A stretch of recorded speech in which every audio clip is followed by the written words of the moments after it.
சாய் பக்தர்களுக்கு என் அன்பு வணக்கங்கள். ஓம் சாய்ராம். என் அன்பு குழந்தையே, என் கைகளில் கொண்டு வந்ததை நீ தட்டி விடாதே. நல்லது நடக்கக்கூடாது என்று கர்மவினை உன்னை தடை செய்து கொண்டிருக்கின்றது. எந்த காரியம் உனக்கு கை கொடுத்து உன் வாழ்க்கையில் நல்ல மாற்றங்கள் வரும் என்று இருக்கிறது, அதையெல்லாம் உன் கைகளால் தட்டிவிட்டு கொண்டிருக்கின்றது. ஏதும் அறியாமல் நீயும் தட்டிவிட்டு சென்று கொண்டிருக்கின்றாய். என் அன்பு குழந்தையே, வாழ்நாள் முழுவதும் இப்படியே இருந்து விடாதே. சற்று விழித்துக் கொள்ள வேண்டும். என் வாழ்வு ஏன் இப்படி இருக்கிறது? எனக்கு யார் என்ன செய்து விட்டார்கள்? யாரால் என் நலன்கள் தடைப்பட்டு கொண்டிருக்கிறது? என் வாழ்வை கெடுத்தவர் யார் என்று கேள்விகள் கேட்டுக்கொண்டே போகலாம். முதலில் நீ உன்னை சரி செய்ய வேண்டும். பிறகுதான் மற்றவர்களை குறை கூற வேண்டும். ஏனென்றால் உனக்கு முதலாக எதிரியாக இருப்பதே நீதான். நல்லதை கொண்டு வந்து உனக்காக காத்திருக்கும் உன் சாயப்பாவை உன் கைகளால் தான் தள்ளிவிட்டு போகிறாய்.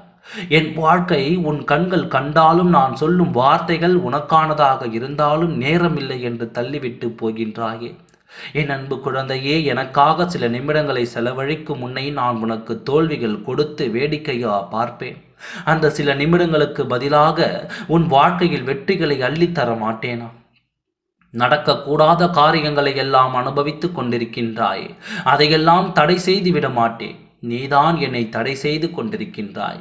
நல்லதே நடத்த விடாமல் அந்த குழந்தையை என் சாயப்பா வீணான வார்த்தைகளை உனக்கு தரமாட்டேன். தேவையில்லாத நம்பிக்கைகளை கொடுத்து உன் நம்பிக்கை துரோகத்தை நான் ஏற்றுக்கொள்ள மாட்டேன். அதை கொடுத்து உன் கண்ணிற்கு நான் ஆளாகவும் மாட்டேன். நடப்பதைத்தான் சொல்வேன். நடக்கப் போவதை தான் கூற வருவேன். இப்படி இருக்கும்போது வேலை இருக்கிறது, நேரம் இல்லை என்று என்னை தாண்டி சென்றால் எப்படி நல்லது நடக்கும்? சற்று உன்னை மாற்றிக்கொள். என் அன்பு குழந்தையே, கர்மவினை நினைப்பதை நடத்திவிட்டு இருக்கின்றாய். தெய்வத்திற்கு நேரம் கொடுத்தால்தான் வாழ்க்கை சுகமாகும் என்பதை மறந்து விடாதே. உன் சாயப்பா நான் இருக்கின்றேன் என்ற நம்பிக்கையோடு இருக்கும் என் குழந்தைகளுக்கு கொடுக்க வந்தால் நீ அவமதித்துவிட்டு செல்கின்றாய். அதற்காக உன் மீது நான் வருத்தப்படவும் மாட்டேன், கோபப்படவும் மாட்டேன். எந்த நேரத்திலும் உன் நலனுக்காகத்தான் நான் காத்திருப்பேன். கர்மவினை உனக்கு கிடைக்க கூடாது என்று தடை செய்து கொண்டிருக்கும் ஒரு காரியத்தை இப்போது நான் என் கைகளில் ஏற்று வந்திருக்கின்றேன். பிரிவாய் வாடிக்கொண்டிருக்கும் ஒன்று சேராமல் கலங்கிக் கொண்டிருக்கின்றாய். கலங்கினால் மட்டும் பத்தாது, வாடினால் மட்டும் பத்தாது. அதற்குண்டான காரியத்தில் நீ இறங்க வேண்டும். முயற்சியை எடுத்தால்தானே நல்ல முடிவை என்னால் கொடுக்க முடியும்.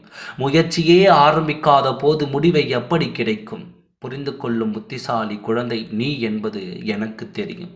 ஆனால் கர்மவினை உன்னை முடக்கி போட்டிருக்கிறது என்பதையும் நான் அறிவேன். அதனால்தான் உன் மீது எந்த வருத்தமும் இல்லாமல் எப்போதும் உன்னை தேடி வந்திருக்கின்றேன். நீ வாழ பிறந்தவள். நீ வாழ்க்கையை இழந்து நிற்கிறாய். இது நிரந்தரமாக கூடாது.